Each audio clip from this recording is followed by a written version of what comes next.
கிளாஸ்ல எத்தனை பேர்? 45 பேர் சார். எதிரில் உட்கார்ந்து இருக்கிறானே ஒரு கருப்ப, அவன் தான் நான் சொன்ன பையன். ஆமா, யார் இங்க அறிவழகன்? நீதானா?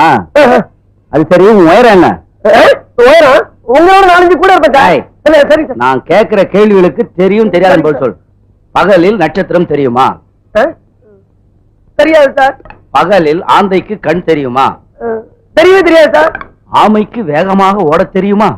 சத்தியமா தெரியாது சார். பாத்தீங்களா சார், நீங்க எவ்வளவு கேள்வி கேட்டீங்க. எல்லாத்துக்கும் தெரியாது தெரியாதுன்னு சொன்னானே தவிர ஒரு கேள்விக்காவது தெரியும்னு சொன்னானா சார்?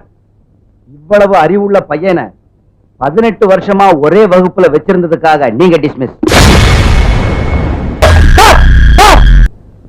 உண்மையிலே நீ அறிவுக்கு அழகன் தான். படித்தறினால் அறிவு பெற்றோர் 1000 உண்டு, பாடம் படிக்காத மேதைகளும் பாரினில் உண்டு.